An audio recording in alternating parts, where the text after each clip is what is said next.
கர்த்தருடைய நாமத்துக்கு ஸ்தோத்திரம். இன்றைக்கி கூட ஆதியாகமம் 33ஆம் அதிகாரம். இந்த அதிகாரத்தில் யாக்கோபும் அவருடைய சகோதரனாகி ஏசாவும் எப்படி பார்த்து கொள்ளுகிறார்கள் அப்படிங்கிறத பற்றி தான் நம்ம பார்க்க போகிறோம். அடுத்ததாக வந்து யாக்கோபு ஏசப்பாவுக்கு ஒரு பலிபீடத்தை வந்து கட்டுறாரு. அதுக்கு என்ன பேர் வைக்கிறாங்க அப்படிங்கிறதையும் பார்க்கலாம். யாக்கோபு வந்து அவரோட கண்களை ஏறெடுத்து பார்க்குறாங்க. அப்போ எத்தாப்புல ஏசா 400 பேரோட வரதை பார்க்குறாங்க. பார்த்ததும் அவருடைய மனைவிகள், வேலைக்காரர்கள், பிள்ளைகள் அவங்க எல்லாரையும் வரிசைப்படி நிறுத்தியிருக்காரு.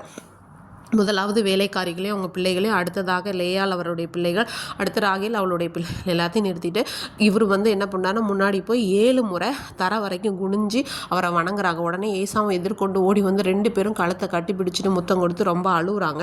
அடுத்து வந்து ஏசா கேட்குறாரு, இதெல்லாம் யார், இந்த ஸ்ரீகள்லாம் யார் அப்படின்னு கேட்கும்போது இவங்கெல்லாம் எனக்கு ஏசப்பா கொடுத்த பிள்ளைகள், மனைவிகள் அப்படின்னு சொல்கிறாங்க. அவங்க எல்லாம் வரிசையின்படி வந்து வணங்குறாங்க ஏசாவை. அடுத்ததாக வந்து சரி இந்த மந்தெல்லாம் எதுக்கு முன்னாடி அனுப்பிவிட்டேன்னு கேட்கும்போது இல்லை உங்கள் கண்களில் எனக்கு தயவு கிடைக்கணும்னா அதுக்காக தான் நான் அனுப்புனேன்னு சொல்லிட்டு உடனே ஏசா சொல்கிறாரு, சகோதரனே எனக்கு போதுமானது இருக்குது, உன்னோடது ஊங்கிட்டே இருக்கட்டும் அப்படின்னு. உடனே வந்து யாக்கோபு சொல்கிறார், இல்லை உங்கள் கண்களில் தயவு கிடைச்சிது அப்படின்னா நீங்கள் கண்டிப்பாக எங்கிட்ட இருந்து இந்த வெகுமதியை வாங்கி கொள்ளணும், அப்போ தான் எனக்கு தெரியும் நீங்கள் என் மேலே பிரியமாக இருக்கீங்கன்னு சொல்லி. உங்கள் முகத்தை பார்த்தது வந்து தேவனோட முகத்தை பார்த்தது மாதிரியே இருக்குது.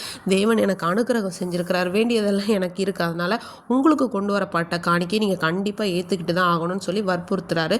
அதனால் அவரை ஏற்றுக்கொண்டார். உடனே ஏசா சொல்கிறார், சரிவா நம்ம 2 பேரும் போகலாம் புறப்பட்டு அப்படின்னு கேட்கும்போது, நான் உங்களுக்கு முன்னாடி போகிறேன் நீங்கள் வாங்க கூடன்னு சொல்லும்போது உடனே யாக்கோபு சொல்கிறாரு, இங்கே வந்து பிள்ளைகள், இளம் பிள்ளைகள், அப்புறம் கறவையான ஆடு மாடெல்லாம் எங்கிட்ட இருக்குது, அவங்கள வேகமாக நடத்துகிறேன்னா அது வந்து எல்லாமே இறந்து போயிடுவாங்க, அதனால் நீங்கள் முன்னாடி போங்க, நாங்கள் பின்னாடி வரோம், மந்தையெல்லாம் அதோட கால்நடைக்கு ஏற்றவாறு மெதுவாக நடத்திட்டு நான் வரேன் அப்படின்னு சொல்லிட்டு உன்னை ஏசா சொல்கிறார். அப்போ என்கிட்ட இருக்க ஆளுங்களில் கொஞ்சம் பேரை உனக்கு உதவிக்கு நிறுத்திட்டு போட்டுமான்னு சொல்லும்போது, இல்லை நான் வேண்டாம், உங்கள் கண்கள் எனக்கு தயவு கிடைத்ததில்ல, அதுவே எனக்கு ரொம்ப போதும் அப்படின்னு சொல்லிட்டு சொல்கிறாரு. ஏசாவும் அவர் வந்த வழியில் திரும்ப போகிறாரு.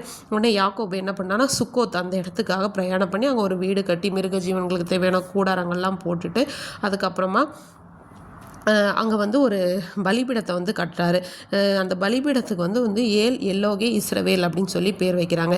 ஏல் அப்படின்னா தேவன், எல்லோகே இஸ்ரவேல்னா இஸ்ரவேலின் தேவன் அப்படின்னு சொல்லிட்டு வரையறுத்துருக்குறாங்க. அப்போது இதில் வந்து நம்ம என்ன தெரிஞ்சுக்கலாம் அப்படின்னு சொல்லி பார்த்தோன்னா, நமக்கு எதிராக இருக்கிறவங்க எத்தனை பேர் வந்து எழும்பி நின்னாலும், எப்படிப்பட்ட காரியங்கள் நம்ம வந்து பயந்த காரியம் வந்து நமக்கு நேரிடாதவாறு அவர்களுடைய கண்களிலும் நமக்கு தயை கிடைக்க பண்ண தேவன் வந்து உதவி செய்ய வல்லவராக இருக்கிறார். ஆபிரகாம், ஈசாக்குக்கு மட்டும் இல்லாமல் யாக்கோபாகி இஸ்ரவேல் அவனுக்கும் கூட தேவனாக இருந்த தேவன் இன்றைக்கு நமக்கும் நம்முடைய பிள்ளைகளுக்கும் அவர் வந்து தேவனாக இருந்து அவரோடு ஏற்படுத்தின ஒவ்வொரு உடன்படிக்கையையும் நிலைநிறுத்தி அவரோட வழிகளில் நம்ம நடப்பதற்கும் அவருடைய கண்களில் தயை கிடைக்கிறதுக்கு ஏசப்பா உதவி பண்ணுவாராக. ஆமீன்.